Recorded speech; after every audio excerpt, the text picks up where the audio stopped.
आपण तांदळाचे पापड बनवणार आहे। तांदळाचे पापड बनवण्यासाठी इथं तांदूळ घेतलेत। आता आपल्याला हे तांदूळ जे आहेत ना ते मोजून घ्यायचे। तांदूळ मोजून घेत असताना कुठल्याही एका भांड्याने घ्यायचे, म्हणजे आपल्याला पाणी ओतायला एकदम सोपं जातं। तर आता आपण तांदूळ मोजून घेऊ। मी इथं ह्या ग्लासने तांदूळ मोजून घेणार आहे। तुम्ही इथं वाटीचं प्रमाण ठेवलं तरी पण चालेल। तर आता आपण तांदूळ मोजू।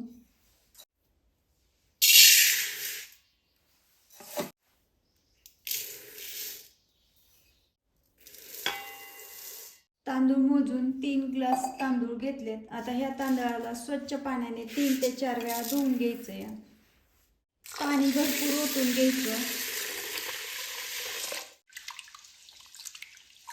ह्या तांदळाला स्वच्छ चोळून घ्यायचं। ह्यातनं पाणी बघा किती खराब निघते, धूळ असते आणि पॉलिश केलेले पण असतात तांदूळ। त्याच्यामुळे मग स्वच्छ धुतले ना आपले पापड पांढरे शुभ्र होतात। आणि 3 ते 4 पाण्याने धुवायचे। धुतल्यावरती एकदम पांढरे शुभ्र तांदूळ दिसायला लागतात। आपण ह्याच्यातलं पाणी ओतून काढणार आहे। तांदूळ स्वच्छ पाण्याने 2-3 धुवून घेतलेत। आता इथं आपण पाणी ओतून घेणार आहे आणि भिजण्यासाठी आपल्याला भरपूर पाणी ओतून ठेवायचे। तांदूळामध्ये भरपूर पाणी ओतून ठेवले। आता आपण भिजण्यासाठी असंच 1 दिवस ठेवून घेणार आहे। आणि जरी आपल्याला 1 दिवस पापड करणं झालं नाही दुसऱ्या दिवशी, तरी आपण ह्याच्यातलं पाणी बदलून तिसऱ्या दिवशी पण करू शकतो।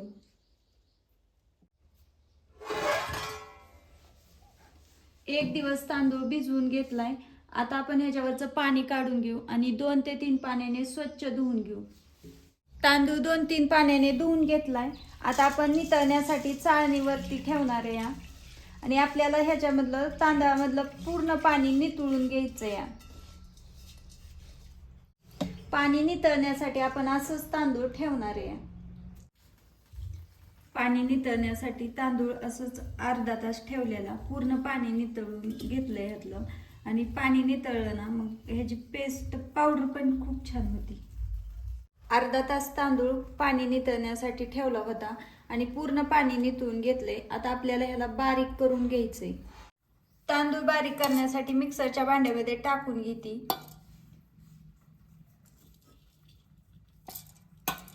आणि थोडे थोडे टाकूनच आपल्याला बारीक करून घ्यायचे। इथं तांदूळाची पेस्ट करून घेतली आहे, एकदम पावडर झाली बारीक। आता आपण भांड्यामध्ये काढून घेणार आहे। अशाच पद्धतीने आपण सगळे तांदूळ जे आहेत ना ते बारीक करून घेणार आहे। तांदळाचं पीठ बारीक केल्यावरती आपल्याला चाळून घ्यायचंय, म्हणजे त्यात एखादा दुसरा तांदूळ जरी राहिला असला ना तो चाळणीवरती राहील म्हणून। आणि अशाच पद्धतीने मी सगळे तांदूळ जे होते ना ते चाळून घेतले। तांदळाचं पीठ मिक्सरवरती बारीक करून घेतले। आता आपल्याला पुढची प्रोसेस करायची आहे। तांदळाचं पीठ बारीक केल्यावरती आपण पातेल्यामध्ये काढून घेणार आहे। चाळून घेतलं होतं, पातेल्यामध्ये काढून घेते। पिठामध्ये आपल्याला पाणी ओतून घ्यायचंय। आपण 7 ग्लास पाणी ओतून घेणार आहे। ग्लासाने मोजून तांदूळ घेतले होते, तर आपल्याला मोजूनच पाणी पण ओतून घ्यायचंय। 7 ग्लास पाणी आपण ह्या पिठामध्ये ओतून घेणार आहे।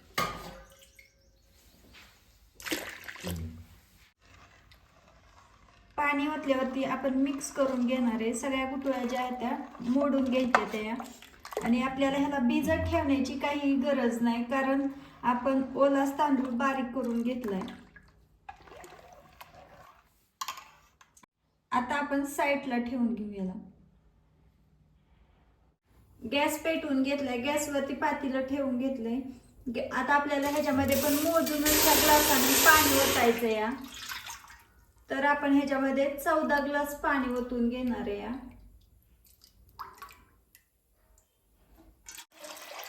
14 ग्लास पाणी ओतून घेतले। आता आपल्याला ह्या पाण्याला खळखळीत उकळी आणून घ्यायची आहे।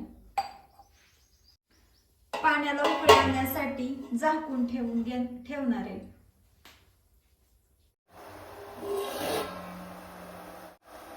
पाण्याला खळखळीत उकळी आली, चवीनुसार मीठ टाकून घ्यायचंय आणि ह्याच्यामध्येच आपल्याला पापड खार पण टाकून घ्यायचंय।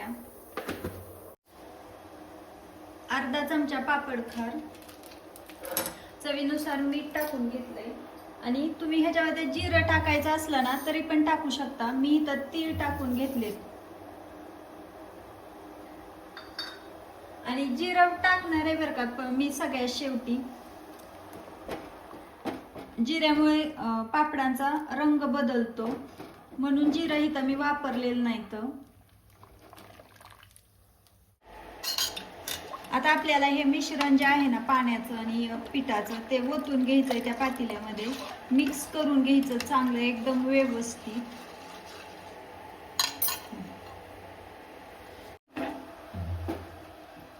मिश्रण ओतत असताना आपल्याला एका हाताने ढवळत राहायचंय म्हणजे ह्याच्यात गुटुळ्या होत नाही त्या.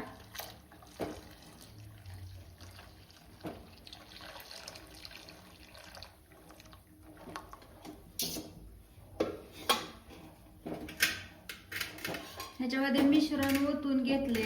आता आपण ह्याला मिक्स करत राहणार आहे. नाहीतर तळातला म्हणजे बुडात नाही चिटकू शकतं.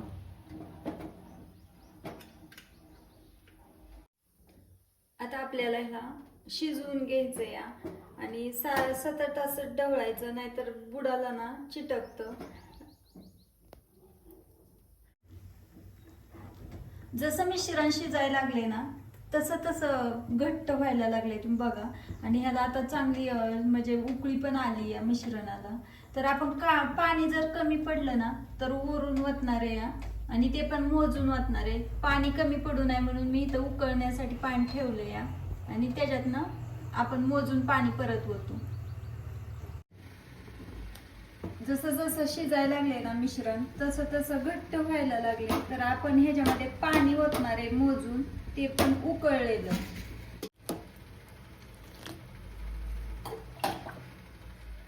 दोन ग्लास पाणी ओतून घेणार आहे. आता ह्याला मिक्स करून घ्यायचंय. कमी गॅसवरती आपल्याला हे मिश्रण शिजण्यासाठी झाकून ठेवायचंय आणि अधूनमधून सतत हलवत राहायचंय.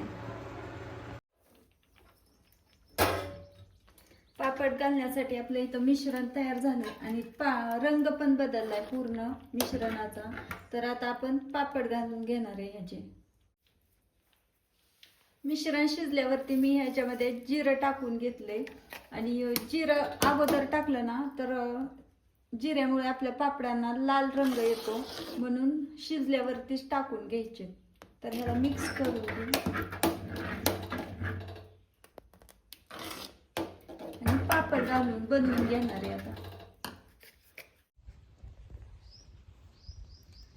पापड बनवण्याला सुरुवात केली मी इथं आणि छोटे छोटेच पापड बनवून घ्यायचेत आणि जास्त पातळ पापड बनवून घ्यायचे नाहीत, नाहीतर वाळल्यानंतर एकदम पातळ होतात आणि चिटकून बसतात त्याच्यामुळं.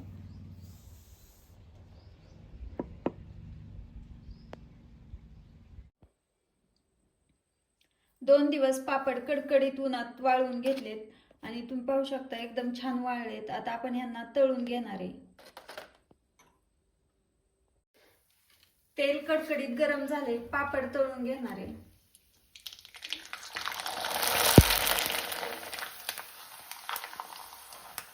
पापड आपले दुप्पट तिप्पट छान फुलतायत आणि चौपट फुलतायत बघा, तुम्ही पाहू शकता.